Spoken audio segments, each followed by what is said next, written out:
তৌফিকে ইলাহীর গ্রেফতার ও রিমান্ড শুনানির বিষয়ে আরো বিস্তারিত জানবো। ডিবি কার্যালয়ে রয়েছেন আমার সহকর্মী রাব্বি সিদ্দিকী, তার কাছ থেকে জানার চেষ্টা করব। রাব্বি, তৌফিকে ইলাহী চৌধুরীকে কখন নাগাদ আদালতে তোলা হতে পারে এবং রিমান্ডের ব্যাপারে নতুন কি কি তথ্য রয়েছে আপনার কাছে?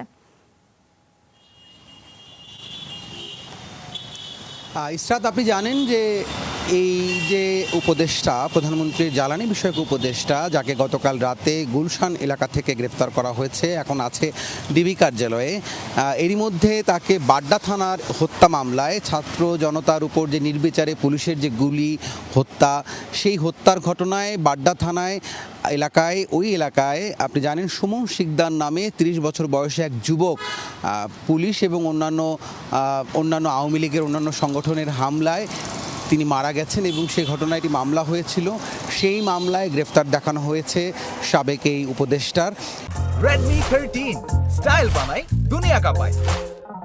এবং সেই সাথে এরই মধ্যে আইনশৃঙ্খলা বাহিনী আমাদেরকে জানিয়েছেন যে 10 দিনের পুলিশ রিমান্ড চাইবে এবং তাকে 3টা নাগাদ আদালতে হাজির করা হবে বলে আমরা জানতে পেরেছি।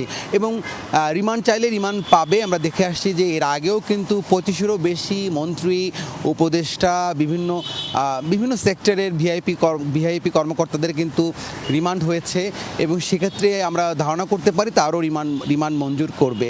এবং তাকে গ্রেফতারের পিছনে আরও অনেকগুলো কারণ আছে। বিস্তারিত আপনি জানেন যে তিনি 2009 সাল থেকে একদম আওয়ামী লীগ সরকারের পতন হওয়ার আগ পর্যন্ত তিনি ছিলেন বিদ্যুৎ ও জ্বালানি উপদেষ্টা প্রধানমন্ত্রীর।